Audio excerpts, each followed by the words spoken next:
Então tá, gente.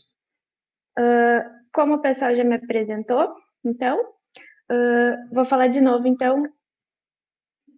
Gostaria de agradecer à Liga pelo convite, parabenizar pela organização do evento, que está impecável, e é uma grande satisfação estar aqui com vocês hoje. Tá bem? Vamos começar a aula, então? Estão me ouvindo agora? Acho que sim. Então, vamos lá. Vamos falar um pouquinho hoje sobre coronavírus, então, e imagem. Como o pessoal falou, eu sou médica radiologista, trabalho no Grupo Hospitalar Conceição, em Porto Alegre. Também sou professora da Univates, da Faculdade de Medicina. E criei um tempo atrás, então, um perfil no Instagram, o Radiológica, justamente para conseguir transmitir, né, alguns conhecimentos e aproximar a radiologia tanto dos estudantes quanto dos médicos de outras especialidades que não têm tanta proximidade. Bom, a nossa aula de hoje ela vai ser dividida em 3 momentos principais. Rapidamente eu vou falar um pouquinho sobre a visão geral do coronavírus. Depois o segundo bloco, que é o principal, a gente vai falar sobre as manifestações torácicas. E depois a gente vai falar um pouquinho de que a gente já sabe de manifestações em outros sistemas que já estão sendo relatados na literatura. Então vamos começar a nossa aula, então, começando sobre a visão geral do coronavírus. Até aqui, né, gente, nenhuma novidade para a maioria de vocês. Então, o novo coronavírus, né, também chamado de vírus da SARS-2, foi decretado como uma pandemia em março de 2020 pela OMS. Infelizmente, até o momento, a gente não tem nenhum tratamento efetivo e também nenhuma vacina ainda disponibilizada para a população. Em relação ao quadro clínico, os pacientes, a gente consegue dividir eles em 3 grandes grupos. A gente tem, então, os pacientes assintomáticos, os pacientes que têm manifestações respiratórias, usualmente associadas a manifestações sistêmicas, né? Então, geralmente o paciente tem febre, tosse, dispneia, mialgia, e pacientes que estão sendo cada vez mais relatados que têm alterações em outros sistemas. Por exemplo, sistema nervoso central, né, e alterações do trato gastrointestinal. Como eu falei com vocês, então, febre e tosse costumam ser as manifestações mais comuns, e manifestações importantes em outros sistemas, que é importante a gente ressaltar, são as alterações de olfato e paladar, que são muito frequentemente relatadas por pacientes com infecção pelo COVID. Em relação ao diagnóstico, né, as duas principais formas que a gente tem para fazer o diagnóstico, então, é ou o PCR de swab, ou então, mais recentemente, os testes rápidos que foram disponibilizados, que se faz o isolamento do anticorpo, né, do IgG e do IgM. E aí, no que tange a radiologia, sempre vem a dúvida. E a tomografia, né? Qual que é o papel da tomografia nesse caso? Tem algum papel para o diagnóstico? Como a gente vai ver agora nos próximos casos, a tomografia ela tem um papel importante na avaliação e classificação desses pacientes, mas para diagnóstico ela não é um método de escolha. Isso já é bem estabelecido por várias entidades internacionais e que o exame isoladamente não deve ser usado para diagnóstico, tá bem? Vamos ver um pouquinho mais sobre isso então. Agora vamos para o bloco principal da nossa aula. Vamos falar sobre manifestações torácicas. A primeira pergunta que a gente deve saber é: quando eu devo solicitar um exame de imagem para um paciente com suspeita, né, ou com infecção confirmada pelo coronavírus? Esse artigo aqui é um artigo muito interessante que saiu recentemente, que é um consenso, né, estabelecendo quando a gente deve e quando a gente não deve solicitar exames de imagem. Então, a gente pode dividir em 2 grandes categorias, tá? Naqueles cenários que a imagem não é indicada e naqueles cenários em que a imagem é indicada, né? Tudo isso segundo esse consenso. O que eles dizem então? Quais quadros eles sugerem que a imagem não é indicada? Rastreamento em pacientes assintomáticos, tá? Exames de imagem não devem ser usados nesse cenário. Ou então, ele diz que pacientes com quadro clínico leve também não é indicado fazer imagem do tórax. Mas ele põe, exceto ser risco de progressão. Então, se o paciente tem risco de progredir para um quadro mais grave, a imagem poderia ser realizada nesse cenário. E quando é a imagem indicada? Pacientes com quadro clínico moderado a grave e pacientes com piora do quadro respiratório, ou seja, a evolução clínica dele está sendo desfavorável. Agora vamos ver o que o Colégio Brasileiro de Radiologia fala, tá? Essa a gente viu de uma instituição internacional, agora vamos ver o que uma instituição nacional recomenda para exames de imagem. O Colégio Brasileiro de Radiologia, o consenso, ele é um pouco mais conservador que esse outro que a gente viu da Sociedade Fleischner. Quando é que ele diz imagem não indicada? O que ele fala igual ao anterior? Não deve ser usado para rastreamento de pacientes assintomáticos e nem sendo usada isoladamente para diagnóstico. Mas ele põe também pacientes com quadro clínico moderado, ele diz que isso por si só não é uma indicação de exame. Quando que a imagem é indicada? Pacientes, então, com quadro grave, para avaliação, por exemplo, de complicações, como tromboembolismo pulmonar ou uma infecção bacteriana sobreposta, e naqueles pacientes com piora clínica, né? Ou seja, que estão com apresentando um certo quadro no início e que durante a evolução apresentam piora. Então, nesses casos, também a imagem poderia auxiliar, né? E seria indicada. Se o exame for feito, né, qual protocolo a gente tem que usar? A tomografia, ela é o principal método, né, para avaliação desses pacientes e, idealmente, a gente tem que fazer uma tomografia de alta resolução e preferencialmente com protocolo de baixa dose de radiação, tá? O meio de contraste, em geral, não é necessário, tá? Então, em geral, não é necessário injetar contraste nesses pacientes. Existem algumas situações que o contraste ajuda, principalmente na avaliação de complicações, mas antes, então, de optar pelo contraste, é sugerido que se converse, né, com o médico radiologista da instituição para avaliação e ver se realmente tem necessidade ou não. Se for realizar uma radiografia, o ideal é que seja feito através de aparelhos portáteis.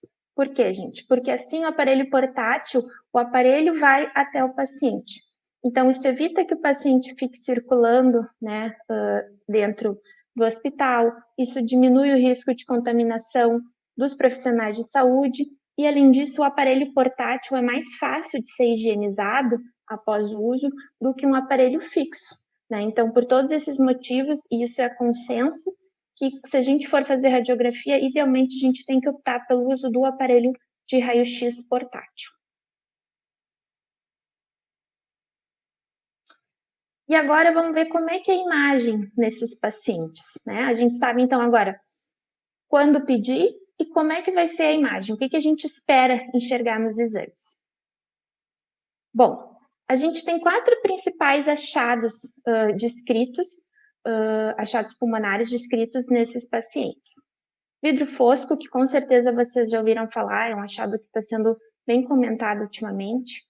Vamos aprender o que é o vidro fosco, consolidação, pavimentação em mosaico, que é um nome bem diferente para a maioria de vocês, e que eu vou explicar para vocês, mostrar direitinho o que é, mas ele, na verdade, é uma associação de vidro fosco com o espessamento dos septos pulmonares, e bronquiectasias de tração, né? Bronquiectasias é dilatação de brônquios, e de tração que ele ocorre secundário a alterações pulmonares adjacentes, alterações fibróticas. Eu vou mostrar tudo isso exemplos para vocês, então. Vamos começar. Primeira coisa, né? O que é vidro fosco? Essa imagem de um post que eu fiz lá no Radiológica, e que para um esquema, né, um desenho esquemático para tentar diferenciar, para facilitar. O que é vidro fosco, o que é consolidação?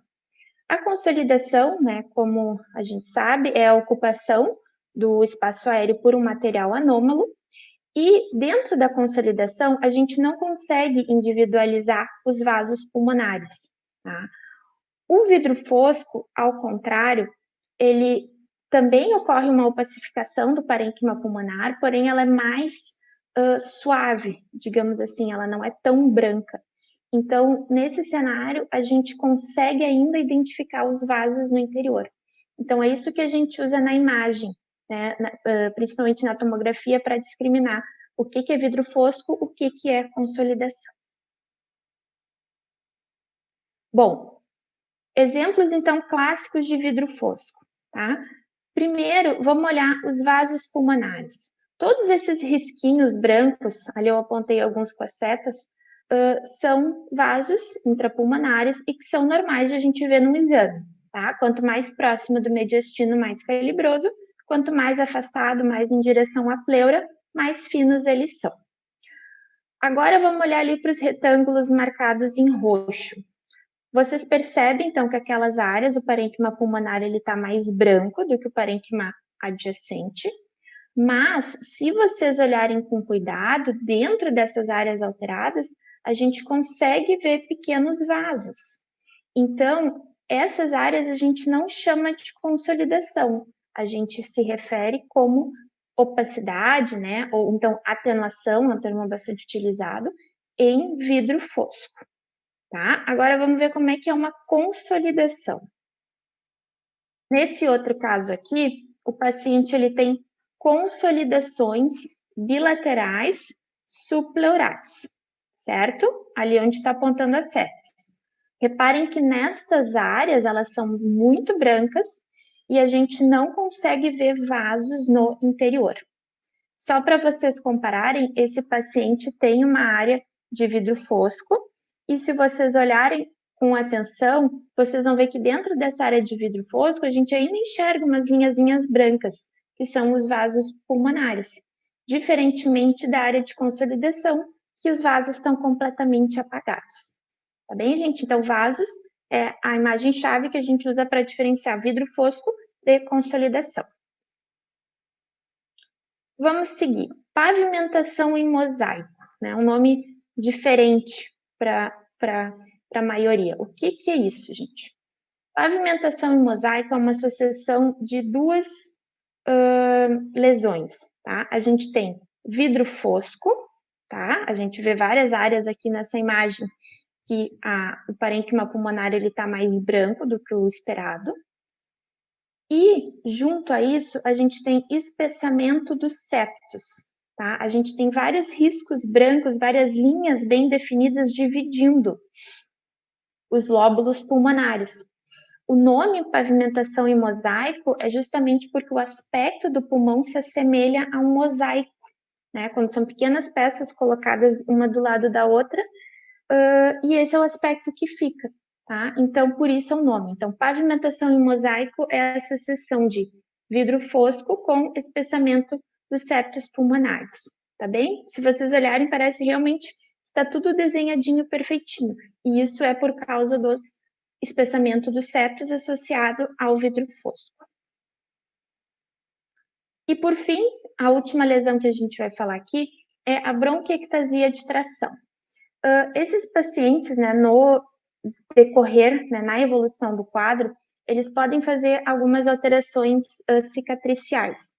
E junto com isso, o que acontece? O pulmão, se ele retrai um pouco, ele tende a dilatar a via aérea que está próxima dele. Né? Então, no caso, os brônquios estão próximos daquela área alterada. Então, a gente vai ver brônquios de calibre maior que o esperado naquela região. Então, por exemplo, ali onde está apontando a seta, a gente vê um brônquio, ele até é meio lobulado, né, o contorno dele, e ele tem um calibre maior do que o esperado para essa localização. A via aérea, gente, é que nem os vasos, elas têm um calibre maior perto dos hilos, e à medida que vai indo em direção às pleuras, à superfície pleural, elas vão reduzindo progressivamente de calibre.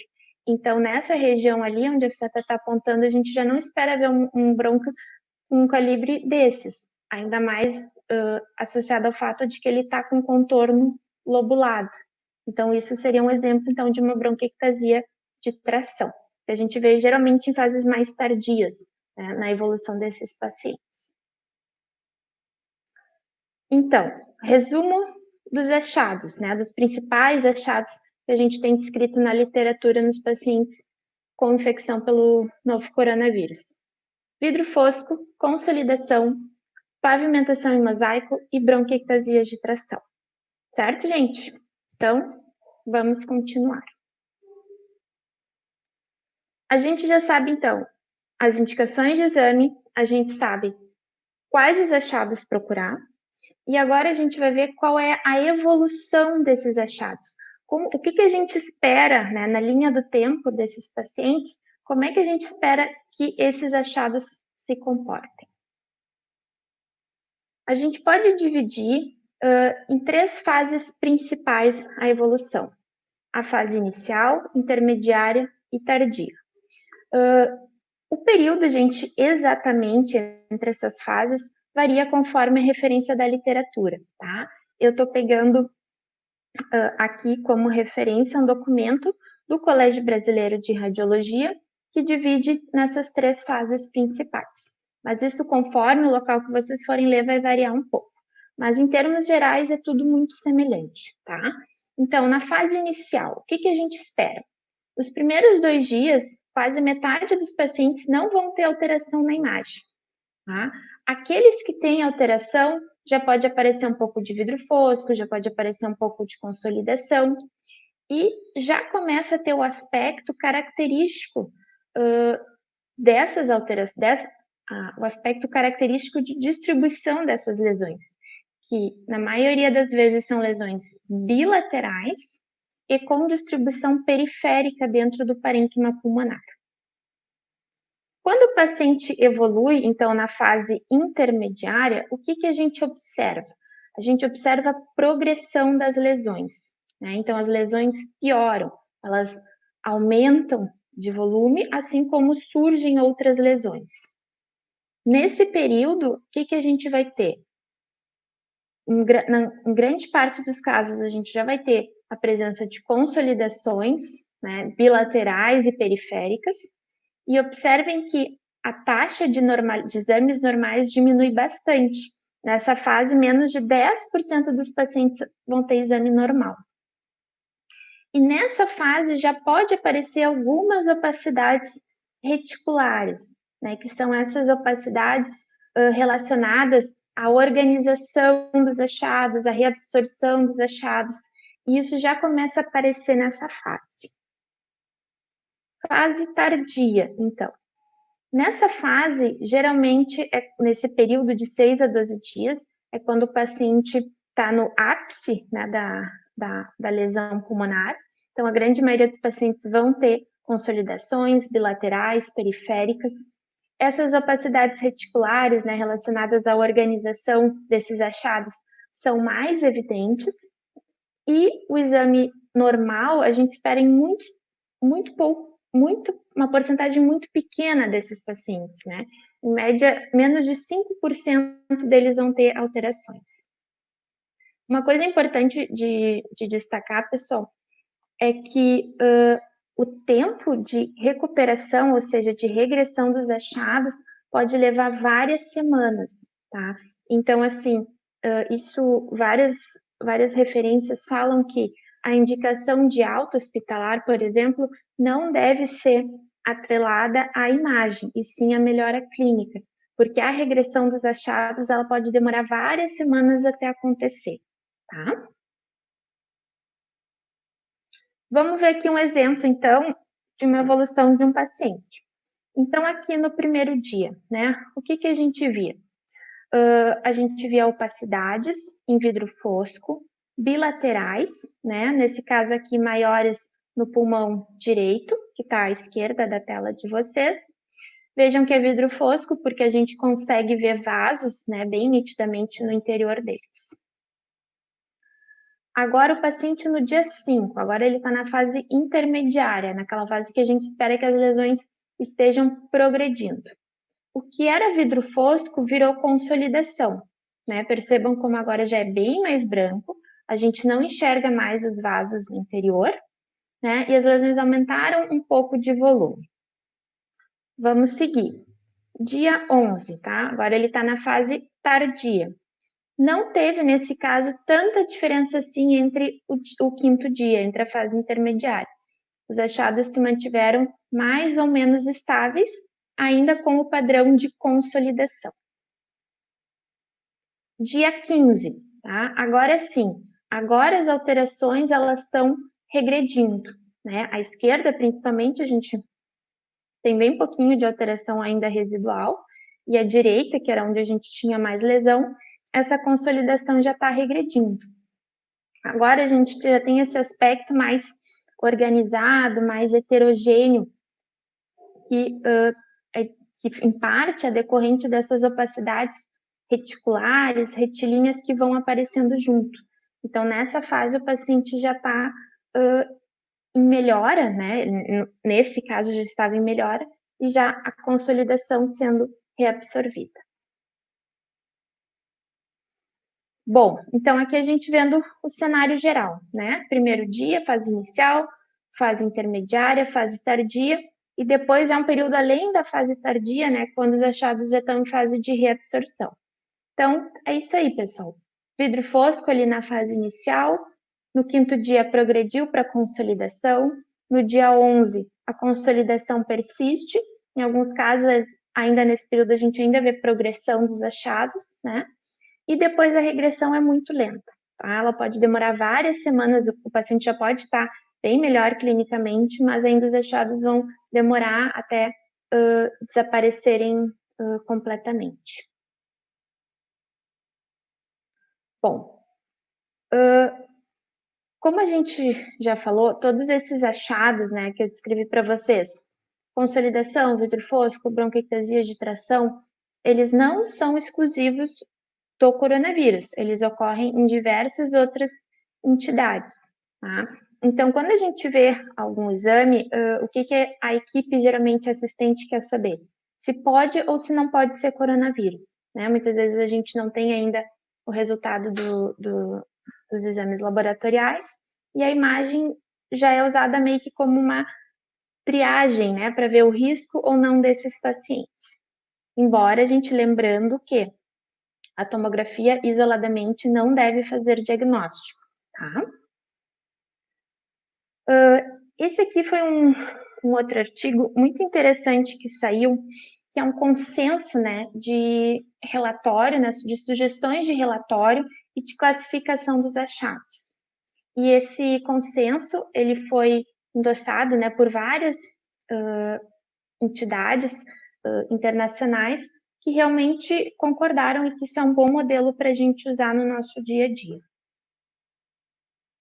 Então, os achados, eles são classificados em 4 categorias: achados típicos, indeterminados, atípicos e negativo para pneumonia. Então, a gente avalia os achados do paciente e a gente tenta classificar ele em cada uma dessas categorias. O que são os achados típicos? São os achados comumente relatados nos pacientes com coronavírus, que tem uma especificidade maior, tá? Embora, gente, eles possam ocorrer por outras causas também. Indeterminado. São achados que não são específicos para coronavírus, né? Eles não têm uma descrição tão, digamos assim, presente nos pacientes como os achados típicos. Atípico. São achados que são incomuns ou até mesmo não relatados em pacientes com coronavírus. E o negativo para pneumonia é um paciente que não tem achado para pneumonia. Ele pode ter até outras alterações na imagem, mas não tem indicação de um processo inflamatório. Então, vamos ver. O que são os achados típicos, tá? É o padrão mais clássico descrito nos artigos de lesão nesses pacientes. Então, é vidro fosco bilateral periférico, vidro fosco arredondado. Nesses dois casos, pode ou não ter consolidação e pode ou não ter espessamento dos septos, né, dando aquele aspecto de pavimentação em mosaico. E sinais de pneumonia em organização, que são achados mais tardios, que é justamente aquelas opacidades reticulares que eu comentei com vocês. As alterações elas tendem a estar mais localizadas em regiões supleurais, né, e também peribroncovasculares, ou seja, junto aos vasos. Mas isso é uma fase mais tardia, né, da evolução do paciente. Então, basicamente, o que é típico a gente ver num exame numa fase inicial ou intermediária? É ver vidro fosco periférico, bilateral, e vidro fosco em lesões arredondadas. Vamos ver aqui alguns exemplos. Então, esse paciente seria um paciente da categoria típico, tá?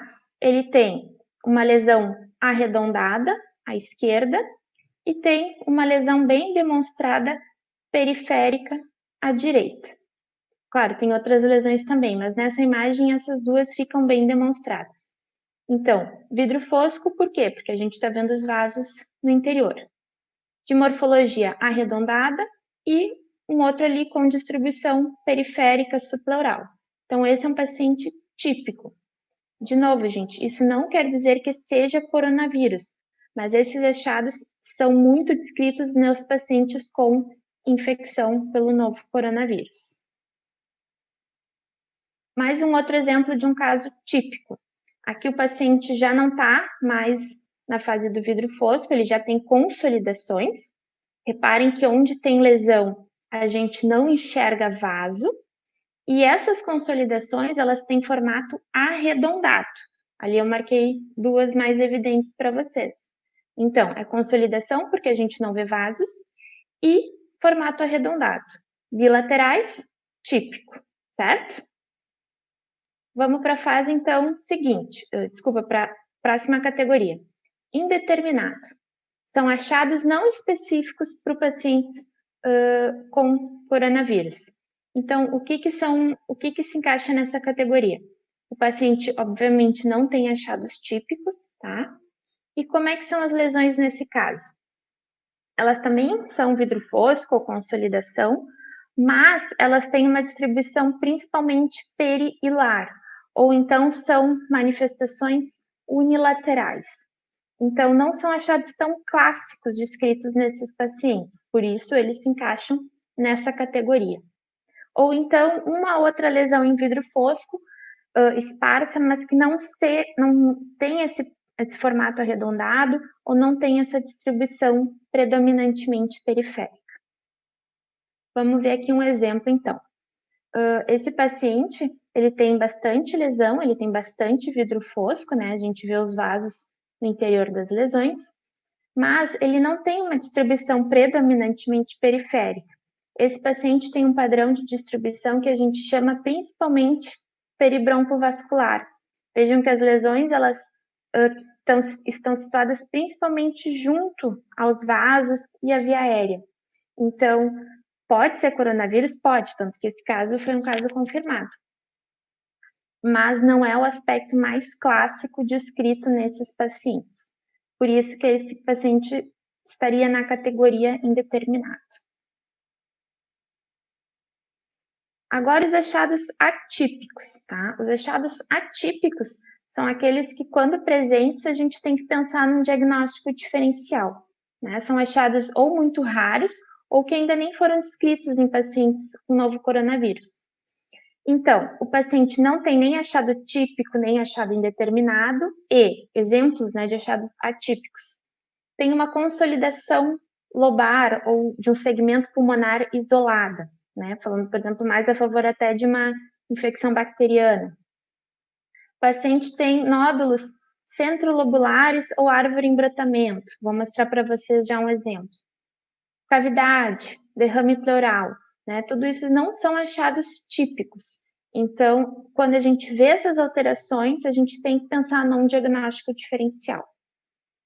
Então, esse paciente aqui é um paciente seria da categoria atípico, tá? Esse é um paciente com tuberculose pulmonar ativa, tá? No pulmão direito dele, que está à esquerda de vocês, vocês veem vários focos de consolidação agrupados e essas consolidações, elas têm um padrão ramificado, ó, se vocês forem olhar mais na periferia delas. Isso é o padrão que a gente chama de árvore em brotamento, tá? Então, esse padrão, consolidação ramificada, árvore em brotamento, não é um achado típico de coronavírus, né? É um achado atípico. E no pulmão esquerdo desse paciente, ali onde vocês veem a seta, o paciente tem uma cavidade. Então, mais um outro achado atípico, né? Se esse paciente, por exemplo, fosse suspeita, né, de coronavírus, o laudo seria achados atípicos, né, e sugerindo outra entidade. E o negativo para pneumonia é como eu comentei com vocês, não tem achado sugestivo de processo inflamatório infeccioso pulmonar. Pode até eventualmente ter uma outra alteração no exame, mas não tem nenhum achado que sugira, né, inflamação e infecção do parênquima. Agora, vamos falar um pouquinho das crianças, né? Como é que as crianças, como é que elas funcionam, né, digamos, com esse novo entidade. Esse estudo é um estudo bem legal, que ele comparou pacientes adultos e pediátricos com infecção pelo Covid-19 e comparou os dois grupos e viu o que é mais comum nas crianças e nos adultos, tanto clínica quanto achados de imagem. Então, aqui a gente tem o que é mais comum nas crianças, né? Em geral, elas têm um quadro clínico mais leve. Então, 50% das crianças teve um quadro clínico considerado leve, né? Contra 8,5% dos adultos. As crianças normalmente têm menos febre, né? De novo, 43% das crianças, né, com quadro clínico de febre, versus 80% dos adultos, né? Quase todos os adultos acabam tendo febre. Em relação à imagem, também a evolução ela parece ser mais benigna, né? Elas têm uma menor taxa de exames alterados. Quando o exame é alterado, tem uma menor extensão. E além disso, elas têm algumas características um pouco diferentes que os adultos, tá? Elas têm mais aquela distribuição peribrônquica, que eu mostrei para vocês naquele exemplo do caso indeterminado, que nos adultos não é muito comum de ter. Se vocês olharem ali, eu botei, né, 2%, e nas crianças quase 30% tem esse padrão de imagem. A mesma coisa com espessamento de paredes brônquicas, né, que não é um achado comum nos adultos, e nas crianças chega também a quase 30%. Então, aqui o exemplo, né, de uma tomografia de uma criancinha, o que a gente vê? 2 pequenos focos de consolidação arredondados supleurais, né? Esse ainda achados típicos. Esse outro caso aqui, tá? A gente vê, então, uma área de consolidação mal definida e ela está situada predominantemente junto à via aérea, junto aos brônquios, né, que seria o que a gente chama dessa distribuição peribrônquica. Então, que um adulto, né, seria o padrão classificado como indeterminados também, mas nas crianças a gente tem uma porcentagem maior desse padrão de acometimento. Bom, fechamos então as manifestações torácicas e agora vamos falar um pouco de outros sistemas, né? Eu vou destacar alguns pontos específicos que já tem relato na literatura. Eu escolhi 3, gente, pela importância e pela frequência, né, de relatos que a gente tem. O primeiro, gente, é o tromboembolismo pulmonar, tá? Tem vários estudos já mostrando bem como esses pacientes tendem a fazer eventos trombóticos, eventos tromboembólicos, tá? E a incidência de TEP nesses pacientes é muito grande, né? Tem estudos que mostram quase 30% dos pacientes vão desenvolver TEP, especialmente os pacientes graves, né? Claro que isso varia um pouco essa frequência conforme o quadro clínico, né? Na maioria dos estudos envolvendo pacientes internados ou pacientes de CTI, quase 30% desses chegam a desenvolver TEP. Então, o que a gente vê aqui na imagem? Então, aqui a gente tem a artéria pulmonar se bifurcando, né, nos ramos principais, direito e esquerdo, E nos dois lados, onde estão apontando onde está o asterisco, são trombos, né? Vocês vejam ali que a artéria pulmonar ela está branca, ou seja, ela está cheia de contraste, e onde tem os trombos, o contraste não o pacifica, né? Vocês veem que, inclusive, nesse aqui, na artéria pulmonar esquerda, ele é em formato alongado, né? Semelhante a um charuto, e é um formato usual que a gente vê dos trombos no TEP. Então, TEP é uma complicação frequente, comum nesses pacientes e que deve ser lembrado, né, que a gente tem que ter uma alta taxa, uma alta suspeita, né, nesses casos. Em geral, os dedímeros, né, nesses pacientes, normalmente já são elevados quando o paciente tem um quadro de TEP, são mais elevados ainda. Já tem até alguns estudos querendo fazer apontando, né, sugerindo pontos de corte para esses pacientes, né, de um limiar um pouco mais elevado que para outros pacientes que não têm essa infecção. Sistema nervoso central. Já tem vários trabalhos, né, mostrando lesões, né, que ocorreram durante o curso da infecção. A relação ainda entre essas alterações e o coronavírus é incerta, tá? O que quer dizer isso? Quer dizer que tiveram alterações durante o curso da infecção, mas qual o papel, né, do coronavírus nesses casos ainda não se sabe. Como é uma infecção nova, né, que está sendo tudo descoberto aos poucos, então esses relatos eles têm valor porque a gente ainda não sabe exatamente o que, né, de que tipo de complicações esperar. Mas ainda a relação, como eu falei, ela é incerta. Então, esse caso aqui foi um caso descrito, né, de uma paciente com um padrão de encefalopatia necrotizante hemorrágica. Então, ela tinha alterações ali onde as setas estão apontando principalmente na região dos tálamos, que é essas regiões aqui. Então, ela tinha edema nos tálamos. Essa é uma outra sequência de ressonância que a gente usa para ver hemorragia. Então, esses pontos pretos são áreas hemorrágicas, né? E a mesma coisa ela tinha nas regiões dos hipocampos, tá? De novo, qual é o papel do coronavírus a gente não sabe. Esse outro foi um outro caso descrito também, no paciente que desenvolveu um padrão de leucoencefalopatia, com alterações principalmente no corpo caloso, e dentro dessas alterações tinham focos de hemorragia, tá? De novo, essa é uma sequência que a gente usa para ver sangue, e todos esses pontos pretos que vocês enxergam são pontos de hemorragia.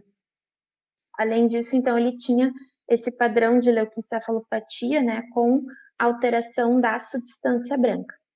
Então, novamente, a mesma coisa que do paciente anterior. O efeito do coronavírus, qual que é o papel dele no desenvolvimento dessas lesões, a gente não sabe, até porque muitos desses pacientes têm outros confundidores, né? São pacientes que estão entubados, que estão recebendo uma série de medicações, tem outros fatores de risco, então a gente não sabe bem qual que é o papel. Mas como é nesse momento que tudo está sendo descoberto, esses relatos são importantes até para a gente atentar, né? Caso veja algum caso, se lembrar e ver que realmente pode ter alguma relação. Mas isso só o tempo, né? E mais estudos vão poder responder a gente. Abdômen. Alterações, né, abdominais, queixas abdominais em pacientes que estão com Covid-19 já tem, né, relatos na literatura. Esse paciente aqui era um paciente, então, com queixas abdominais, e no exame dele apareceu principalmente essas alças aqui, onde essas setas brancas estão apontando, de paredes espessadas. Só para vocês verem a comparação, aqui onde eu botei o círculo azul é uma alça de parede normal. A parede normal, gente, da alça, ela é quase imperceptível, ela é uma linha muito fina. Se vocês forem comparar, por exemplo, com essas alças que estão aqui embaixo, isso tudo aqui onde eu estou apontando é parede espessada. Então, a gente tem uma super parede aqui e tem uma super parede do outro lado. E tem outras alças também, né? Então, alterações de espessamento parietal. Esse paciente foi à cirurgia e aí se viu que ele tinha, né, várias alças estavam já com aspecto necrótico, né, com essa coloração amarelada que eles descreveram como um aspecto incomum de ver na cirurgia. E depois, né, a análise pela patologia mostrou microtrombos, né, nas pequenas arteríolas dessas alças. Então, isso tudo relacionado a esse aumento de risco de eventos tromboembólicos, trombóticos que esses pacientes têm. Esse é um outro caso, mostrando então, isso aqui, gente, em azul, é uma alça intestinal, tá? Se vocês olharem com atenção, esses focos pretos são ar, mas ela não tem só ar no lúmen, só ar dentro dela. Ela já tem alguns focos de gás que estão indo para dentro da parede. Né? Isso a gente chama de pneumatose intestinal, que é ar dentro da parede de uma alça intestinal. Isso é um sinal de sofrimento, né, de isquemia intestinal, já bem, uma fase já bem avançada. Bom, para a gente encerrar então, né, fazer um apanhado geral do que a gente viu nessa nossa aula. Então, da primeira parte, visão geral, o que eu gostaria de destacar? Os pacientes, então, com infecção pelo Covid-19, eles podem ser divididos em 3 grandes grupos, né? Os pacientes assintomáticos, os pacientes com infecção, com sintomas respiratórios, geralmente acompanhados também de sintomas sistêmicos, e pacientes com alterações em outros sistemas, tá? Uma coisa bem importante de destacar é que esses pacientes frequentemente relatam perda, né, ou alteração do olfato e do paladar. Em relação ao diagnóstico, tá? O exame de imagem, ele não serve isoladamente para diagnóstico, tá? O diagnóstico tem que ser feito ou pelo PCR ou pelos testes rápidos sorológicos. Sobre as manifestações torácicas, né? O que eu gostaria de destacar de mensagem principal? Lembrem, gente, a gente tem situações que a imagem não é indicada e situações que a imagem é indicada. Isso, obviamente, varia conforme a referência que vocês utilizarem. Como eu mesmo mostrei para vocês, né, o que, por exemplo, a Sociedade de Fleischner indicava e o que o Colégio Brasileiro de Radiologia indica é um pouco diferente. Mas claro que isso está em constante evolução, até porque a gente está aprendendo muito, né, com à medida que novos casos vão aparecendo. Isso também varia muito de cada cenário, né? Varia muito conforme também os recursos são mais ou menos disponíveis. Então, de uma maneira geral, o que é consenso, né? A gente não usa para rastreamento de pacientes assintomáticos, tá? Esses casos não têm indicação. E o que também é consenso a gente usar? A imagem. Pacientes que têm piora do quadro. Então, pacientes que vinham evoluindo, né, uma certa estabilidade, em um determinado momento pioram. Então, esses pacientes, a imagem é indicada também. A evolução, né, como eu mostrei para vocês, em geral, em torno na fase tardia, na fase intermediária e na fase tardia, é quando as lesões estão piorando, né, e atingem o máximo de lesão. E depois, a recuperação, ela é bem lenta, gente. Pode demorar várias semanas até o paciente, até regredirem, né, as lesões no exame de imagem. E a momento de alta hospitalar, no caso dos pacientes internados, não deve ser atrelada unicamente à imagem, tá? A clínica, nesse caso, tem muito mais valor, porque os achados podem demorar várias semanas até regredirem. Quais são os achados? Né? Então, são isso que a gente viu: vidro fosco, consolidação, pavimentação em mosaico e bronquiectasia de tração. Esses achados são os achados mais frequentemente descritos, né? E são os achados mais clássicos, né, que a gente tem nesses pacientes.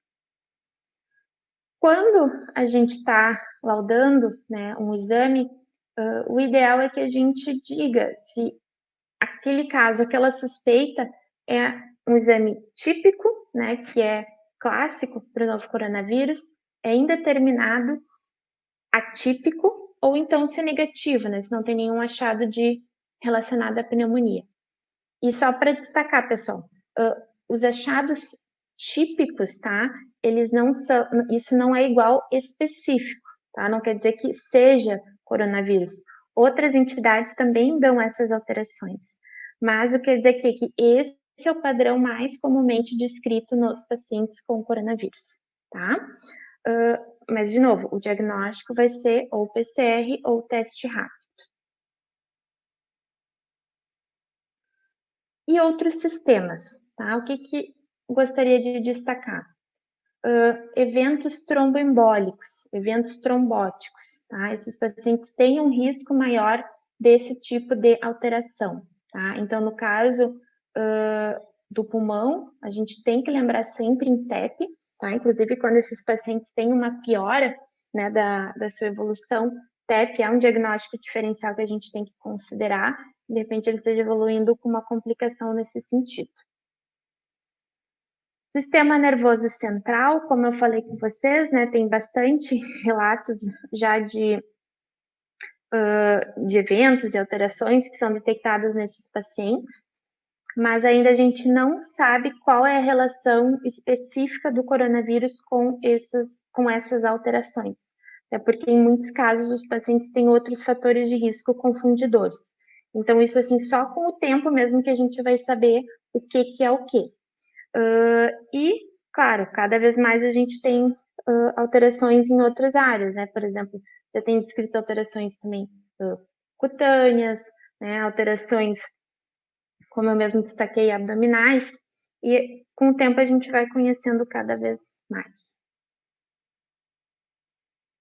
Convido todos vocês a me acompanhar lá no Instagram, então essa é a minha página, o Radiológica.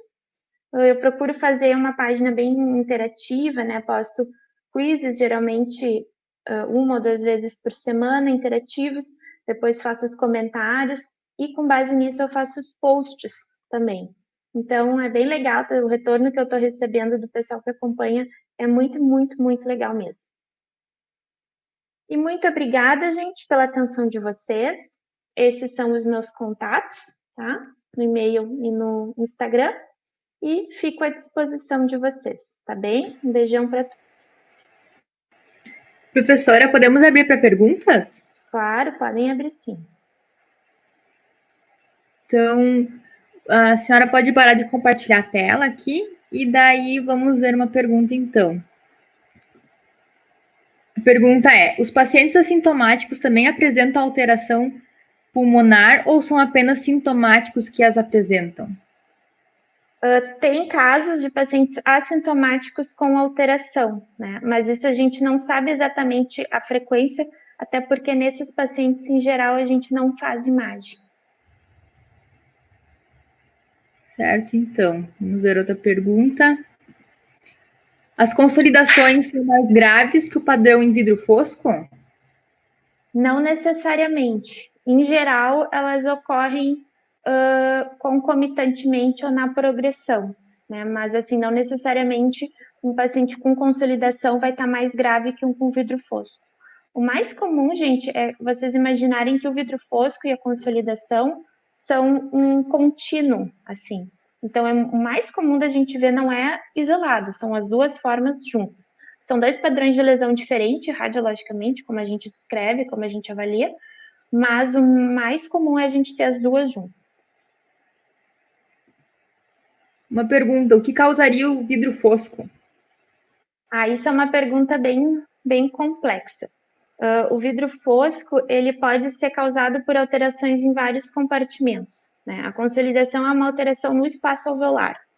O vidro fosco, ele pode ser tanto por alterações dentro do espaço alveolar quanto fora. Então, ele é um padrão de lesão realmente complexo. Assim, ele não tem vários componentes podem alterar dele. No coronavírus, né, pensando que seja por esse contínuo, né, de consolidação espaço alveolar, desse contínuo de vidro fosco com consolidação, tem esse componente importante que é do espaço alveolar também. Outra pergunta seria: a extensão das lesões pulmonares nos exames de imagem tem relação direta com a gravidade do quadro? Não tem, gente. Isso é uma coisa que a gente vê bem, assim.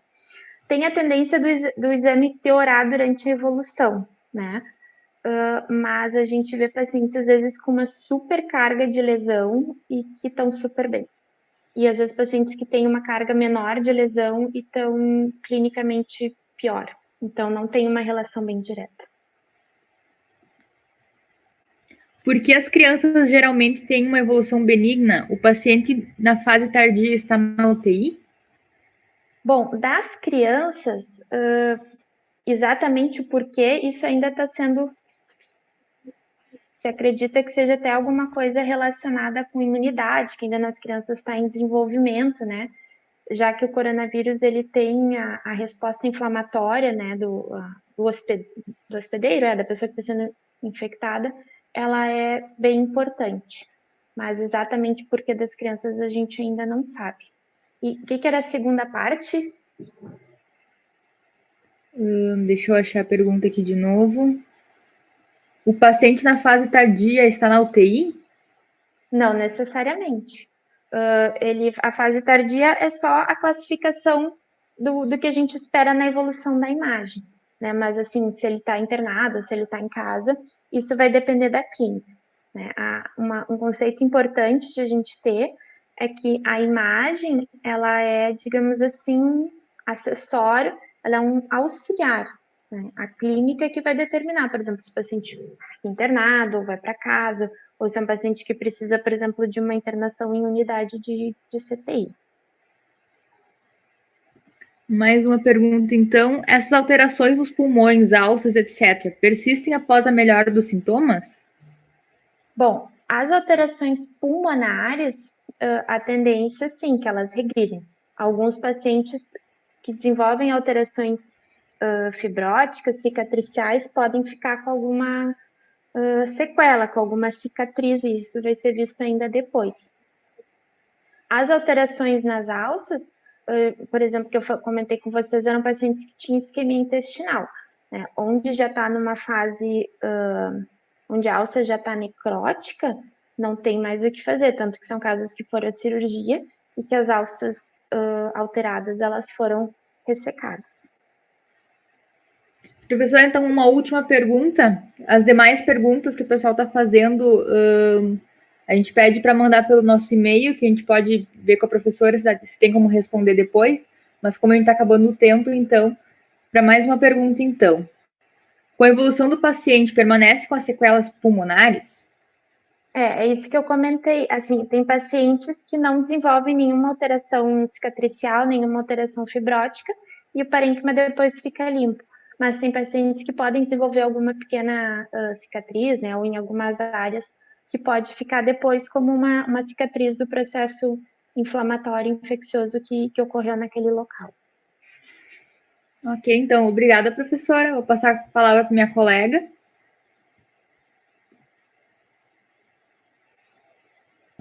Professora, a gente queria lhe agradecer pelo seu tempo, dedicação, empenho. Sua aula foi maravilhosa e muito didática. Muito obrigada. Tá bem, eu que agradeço o convite e parabéns pela organização. Obrigada.